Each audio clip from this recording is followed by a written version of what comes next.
벌써 다음 주일이 크리스마스입니다. 참 빠르죠. 크리스마스에는 서로 어떻게 인사합니까? 메리 크리스마스 이렇게 합니다. 메리 크리스마스가 무슨 뜻일까요? 메리는 즐거운 이런 뜻입니다. 크리스마스는 두 단어가 합해진 겁니다. 예수 그리스도라고 할 때 크라이스트, 그 다음에 메스, 그러니까 그리스도 예수님이라는 뜻이죠. 크라이스트. 메스는 예배라는 뜻입니다. 그래서 크리스마스를 줄여서 이렇게 엑스마스 이렇게 하는데요. 그 X는 영어 X가 아닙니다. 그리스도, 예수 그리스도 할 때 그리스도가 헬라어로 크리스토스가 첫 글자가 X입니다. 그러니까 X가 영어가 아니지요. 그래서 메리 크리스마스라는 말의 뜻은 즐거운 크리스마스, 아기 예수님 나신 날, 아기 예수님 탄생을 함께 기뻐하고 즐거워합시다 하는 것이 메리 크리스마스에 담긴 뜻입니다. 자, 그런 의미에서 우리 옆에 분들과 웃으면서 메리 크리스마스 인사하겠습니다. 과거에는 이런 인사가 참 많았는데 요즘에 이런 인사가 참 적어졌습니다. 오늘부터 다음 주일까지는 우리 신일 성도들 서로 만날 때 메리 크리스마스 이렇게 서로 인사하면 좋겠습니다. 우리가 잘 아는 대로 예수님께서 태어나신 첫 번째 크리스마스에는 예수님을 방문한 무리가 세 무리가 있었습니다. 첫 번째 무리는 하늘에 있는 천상의 존재 천사들이었습니다. 그리고 두 번째는 목자들이었습니다. 그래서 그 목자들이 밤에 양떼를 치다가 아기 예수님이 오실 것을 천사를 통해 듣고 아기 예수님께 가서 경배를 했습니다. 두 번째가 목자들. 세 번째 무리가 누굽니까? 동방박사들입니다. 동방박사들이 별을 보고 아기 예수님께 와서 황금과 유향과 모략을 드리고 경배를 드렸다. 우리가 이렇게 알고 있습니다. 그런데 여러분 여기서 한번 다시 생각해 보십시오. 그 당시에 그렇게나 많은 사람들이, 그렇게나 다양한 직업을 가진 사람들이 있었는데 왜 하나님은 사람들 중에 천사를 제외하고 목자들과 동방박사들에게만 아기 예수님을 뵐 수 있는 영광을 주셨을까요? 오늘은 이런 질문으로 첫 번째 크리스마스의 방문자들에 대해서 한번 알아보겠습니다. 먼저 여러분에게 소개한 대로 목자들입니다. 목자들은 제일 그 당시에 신분이 낮은 사람들, 제일 하층민이 목자였습니다. 그런데 목자들이 밤에 양떼를 치다가 깜짝 놀랄 일을 경험하죠. 누가복음 2장 8절부터 10절까지 화면 보십시오. 그 지역의 목자들이 밤에 밖에서 자기 양떼를 지킵니다. 자기 양떼는 자기 소유가 아니라 주인의 양떼를 자기들이 맡았다 하는 것이죠. 9절에 보면 주의 사자인 천사가 곁에 서고 주의 영광이 목자들을 두루 비춥니다. 깜짝 놀라 무서워하니까 10절에 이렇게 말합니다. 무서워하지 말아라. 내가 온 백성에게 미칠 큰 기쁨의 좋은 소식을 너희에게 전하노라. 그리고는 아기 예수님께서 나실 것이다. 그 아기 예수님을 뵈러 가도 좋다. 그래서 이 목자들이 아기 예수님을 만납니다. 왜 목자들이었을까요? 그 당시의 상황을 보면 그 당시에 모든 직업을 가진 사람들 중에서 제일 사람들이 하층민이라고 경멸하던 제일 낮은 자리에 처한 직업이 세 종류가 있었습니다. 첫 번째 종류는 여러분 잘 아시는 대로 자신의 몸을 팔아서만 삶을 영위할 수 있었던 불쌍한 여인들, 성경에 보면 창기들이라고 되어 있는 그 여인들이 첫 번째 부류. 두 번째 부류는 세리들입니다.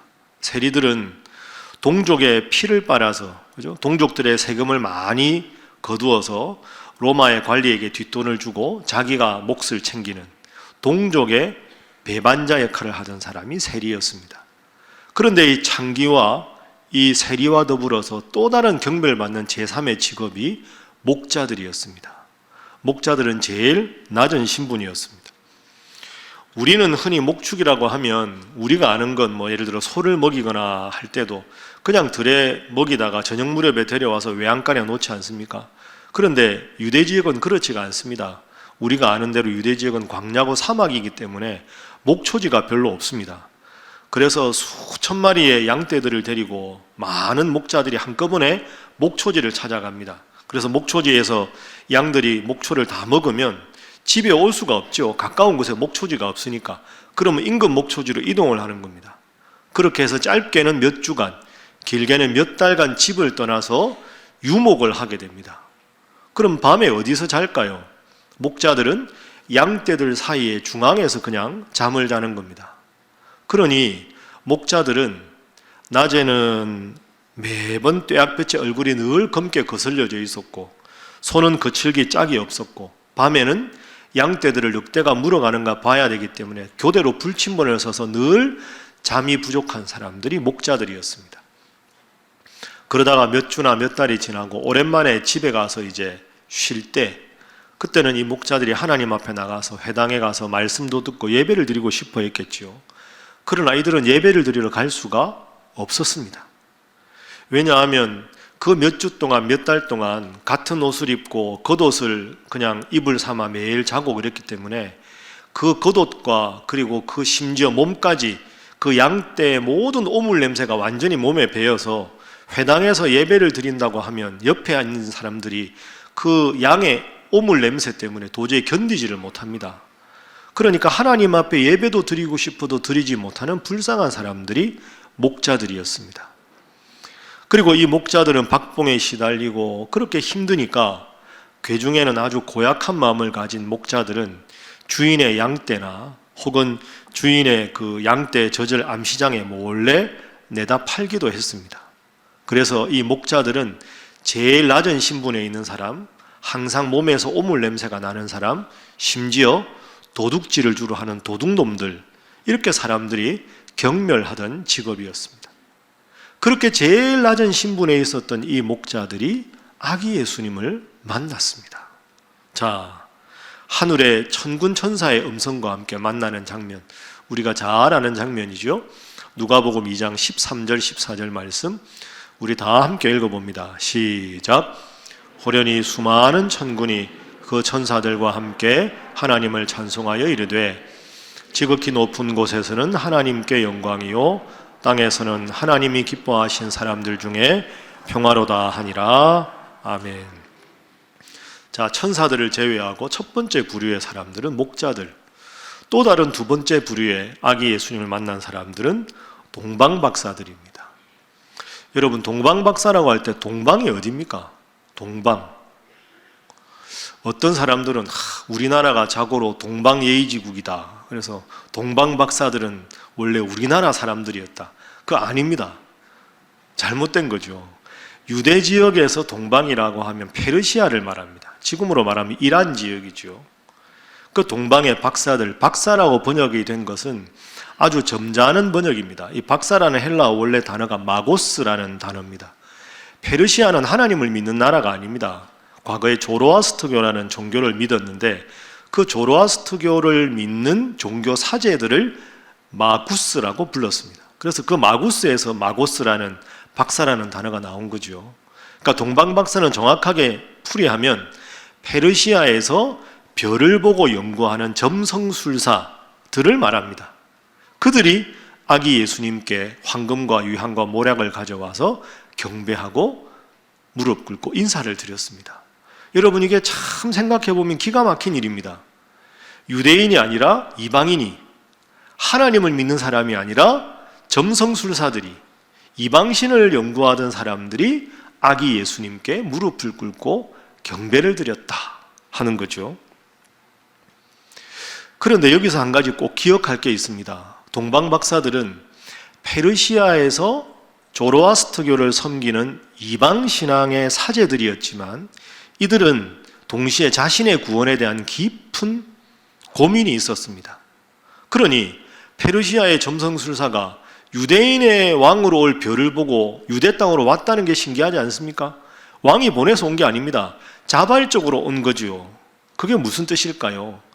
내가 정말로 내 삶을 걸만한 나의 구원자가 누구일까? 그 구원자를 내가 따르겠다는 구원에 대한 간절한 메시아에 대한 소망이 있었던 거죠.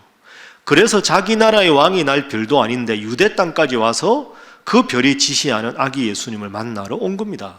막연하지만 구원에 대한 깊은 관심이 있었던 사람들이라고 볼 수 있습니다. 그렇게 볼 수 있는 더 중요한 근거가 있죠. 이들이 올 때 빈손으로 왔습니까? 예물을 가지고 왔습니까? 예물을 가지고 왔습니다. 뭐죠? 황금, 유향, 모략입니다. 황금은 그 과거에는 왕을 뜻합니다. 그래서 동방박사가 예수님께 황금을 바쳤다 하는 말은 아기 예수님, 당신은 우리의 왕이십니다 라는 마음으로 황금을 바친 겁니다. 유향이 무엇입니까? 유향은 성경적으로 보면 성전에서 하나님께 기도 드릴 때 올라가는 기도의 향기를 말합니다. 아기 예수님, 당신은 우리의 구원자입니다. 우리가 당신께 예배를 드리고 당신께 기도를 드리겠습니다. 우리의 기도를 받아주십시오 라는 마음으로 유향을 바친 겁니다. 모략은 무엇일까요? 모략은 사람이 죽었을 때 시신이 부패하지 않도록 방지하는 역할을 하는, 그게 모략입니다. 예수님께서 아기 예수님의 모습으로 오셨지만 나의 죄를 지시고 십자가에 돌아가실 분, 나의 구원을 위해 오신 분이 당신임을 믿습니다. 나의 죄는 오직 당신에 의해서만 용서받음을 믿습니다 라는 그 신앙으로 모략을 바친 것이지요. 그러니 여러분, 이 이방신을 섬기는 이방 사람들은 자신의 구원 문제에 깊은 관심을 가지고 자신을 구원할 메시아에 대한 깊은 관심을 가지고 아기 예수님께 와서 황금과 유향과 모략을 선물로 드린 겁니다. 자, 이렇게 생각을 해보면 목자들과 동방박사들의 공통점이 있습니다. 우리가 배워야 할 점입니다. 한번 저를 따라해 보시죠. 하늘에 소망을 둔 사람들. 그렇습니다. 이 목자들과 동방박사들의 공통점은 하늘에 소망을 둔 사람들이었다 하는 거죠. 우리가 살펴보지 않았지만 천상에 있는 천사들은 늘 하나님을 바라보며 하나님께 경배를 올려드리는 존재가 천사들입니다. 우리가 방금 살펴본 목자들도 마찬가지입니다. 들에서 양떼를 지키는 사람들이었습니다. 다른 사람들이 경멸하는 낮고 천한 직업을 가진 사람들. 그러나 그들은 늘 하늘을 바라보는 사람들이었습니다. 주인의 양떼를 지키면서 자신의 일에 충실한 사람들. 그런 소박한 마음, 소박한 사람들의 성실한 마음에, 하늘의 별을 바라보는 그들의 마음에 아기 예수님을 바라볼 수 있고 만날 수 있는 선물을 하나님은 허락해 주셨습니다. 동방박사들, 이 동방박사들은 구약에 예수님께서 오실 것을 미리 알았던 유대인들이 아니었음에도 불구하고 그 별을 보고 그 먼 곳까지 왔을 때 그것도 황금과 유향과 모략을 바치면서 아기 예수님께 경배했습니다. 하늘을 바라보며 나의 구원의 문제를 고민하고 하늘을 바라보며 나의 구원주가 언제 어디서 나실 것인가에 대한 관심을 가진 사람들이 동방박사들입니다. 그러므로 천사들도 목자들도 동방박사들도 하늘을 바라본 사람들, 하나님에 대해서 관심을 가진 사람들입니다. 그래서 이들은 그 당시 종교 지도자들과는 전혀 달랐습니다. 여러분, 이게 참 묘한 역설입니다. 이 동방박사들이 먼 곳에서부터 와서 헤롯 왕에게 가서 묻지요. 유대인의 왕으로 오실 자가 어디 있느냐? 깜짝 놀랍니다. 헤롯 왕이 종교 지도자들에게 묻습니다. 유대인의 왕이 난다는 게 무슨 말이냐? 그러니 헤롯 왕 주위에 있는 많은 종교 지도자들이 말합니다. 예, 유대 땅 베들레헴에서 유대인의 왕이 날 것입니다. 이들은 알고 있었습니다. 여러분, 그 당시에 서기관들, 바리새인들, 대제사장, 제사장들, 율법학자들, 입만 열면 하늘을 말하던 사람들, 입만 열면 하나님의 뜻을 말하던 사람들입니다. 헤롯 왕이 물었을 때 예수님께서 베들레헴에서 나실 것도 이미 알고 있었습니다. 그러나 정작 예수님께서 이 세상에 구유에 태어나셨을 때 그 당시에 예수님의 탄생에 대해서 다 알고 있던, 입만 열면 하늘을 말하던 그들은 단 한 사람도 아기 예수님께 경배하지 않았습니다. 입만 열면 하늘을 말했지만 마음에는 온갖 세상적인 욕심으로 가득 차서 머릿속으로 아는 지식과는 관계없이 예수님께 꿇어 경배하던 사람이 단 한 사람도 없던 사람들, 종교 지도자들입니다.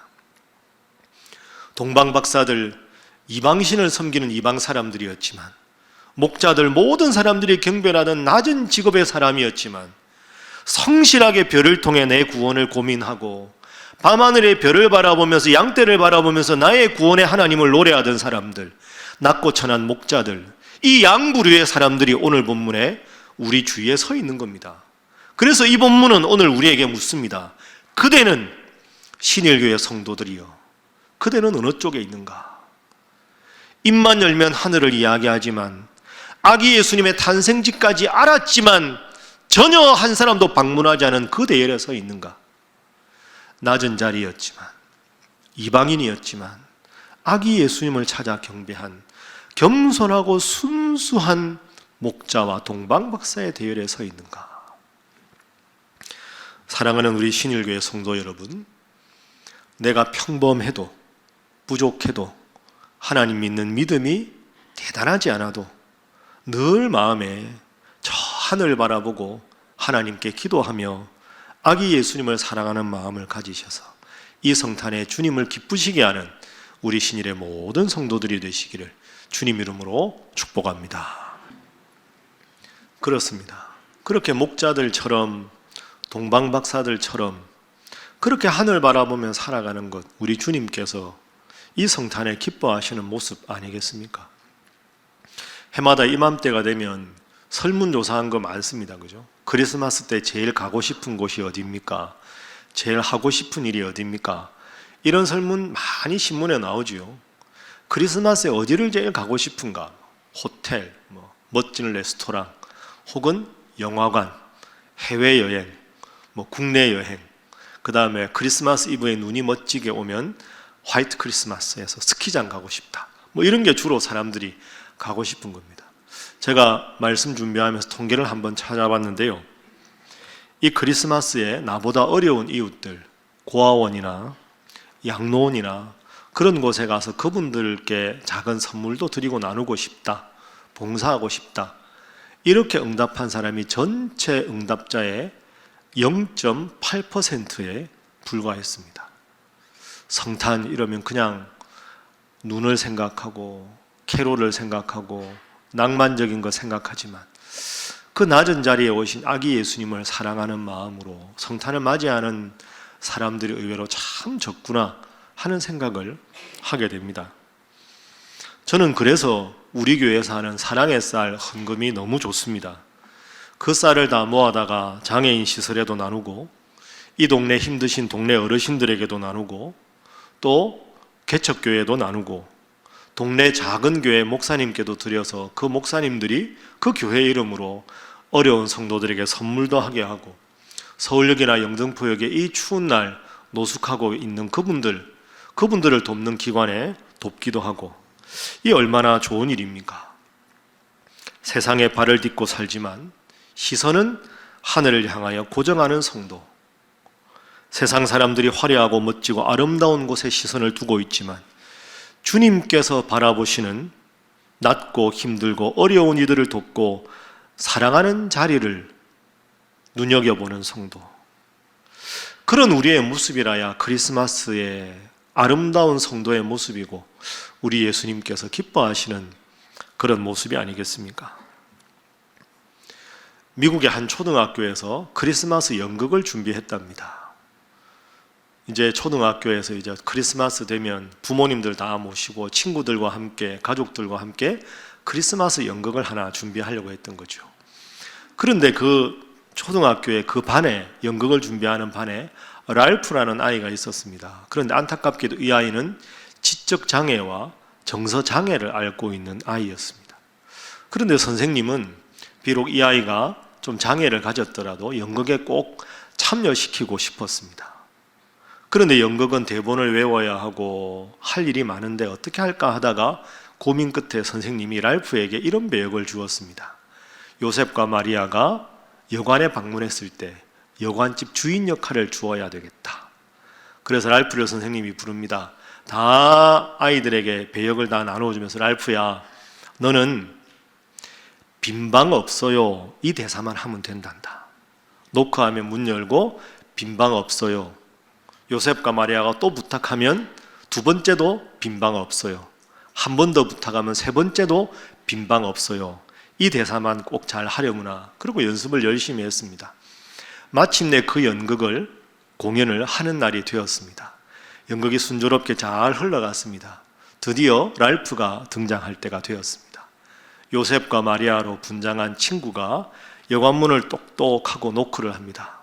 그리고는 문을 랄프가 열어주고는 첫 번째 대사를 멋지게 합니다. 빈방 없어요. 그러자 요셉 역할을 맡은 아이가 말합니다. 제 아내가 지금 아이를 낳으려고 합니다. 너무 힘이 들어요. 너무 지쳤어요. 작은 방이라도 좋으니 꼭 빈방 하나만 부탁드립니다. 랄프가 또 두 번째 대사를 멋지게 해냅니다.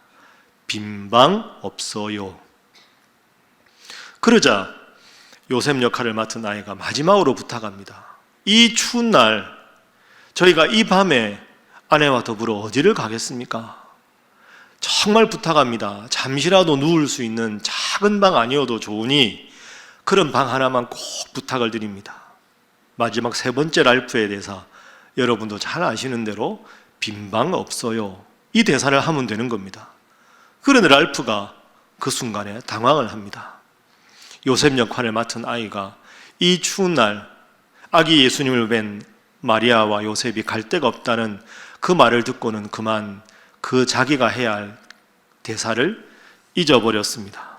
그리고는 갑자기 랄프가 두 눈에 눈물이 그렁그렁한 상태로 이렇게 대사를 합니다. 그러면요, 그렇게 갈 데가 없으면 제 방으로 오세요. 이렇게 이야기를 하죠. 그러자 그 연극을 관람하던 가족들이, 부모들이 여러분처럼 웃었습니다. 연극이 엉뚱한 방향으로 가게 된 거죠. 망치게 된 겁니다. 그러면 이 연극이 잘못된 것일까요? 아닙니다. 오히려 랄프가 너무 간절한 마음으로 안타까운 눈빛으로 눈물을 흘리면서 그러면 제 방에 오세요. 제 방으로 오세요. 라는 그 대사를 하자 웃던 사람들이 이내 랄프의 눈물을 보면서 숙연한 감동을 느끼게 되었습니다. 그 연극이 다 끝났을 때 랄프를 소개했을 때 모든 부모들과 친구들이 일어나서 기립박수를 랄프에게 보내주었습니다. 랄프는 비록 연극과 현실을 구분하지는 못했지만 적어도 그 랄프의 마음속에는 예수님에 대한 사랑의 마음이 가득했다는 걸 우리에게 보여줍니다. 성탄의 진정한 주인공인 아기 예수님을 위해서라면 자신의 방이라도 아낌없이 내어줄 수 있는 그 랄프의 마음이 오늘 우리가 본받아야 될 마음이 아닐까 생각합니다. 사랑하는 우리 신일교회 성도 여러분, 아기 예수님이 오신 성탄이 딱 일주일 앞으로 다가왔습니다. 목자와 같은 겸손한 마음, 동방박사와 같은 열정과 헌신의 마음, 그 마음의 빈 방을 여러분은 준비하셨습니까? 비록 가장 낮고 천한 신분이었지만 늘 시선을 하늘에 고정하여 아기 예수님을 배웠던 영광을 누린 그 겸손한 목자들처럼 이방인이었으나 인류의 구원자를 만나고자 정성스레 선물을 준비하여 그 먼 길을 마다하지 않고 찾아왔던 열정과 정성을 가진 동방박사들처럼 이번 성탄에는 정말 나는 아기 예수님을 위해서 어떤 마음의 빈방을 준비하고 있는가 스스로 깊이 자문해 보시고 여러분의 마음속에 아기 예수님이 우리에게 주셨던 사랑과 평화의 마음을 담아서 그 마음으로 기도하고 또 실천하셔서 아기 예수님께 마음의 빈방을 기꺼이 내어드리고 주님 앞에 칭찬 얻는 복된 성탄 맞이하시기를 주님 이름으로 축복합니다.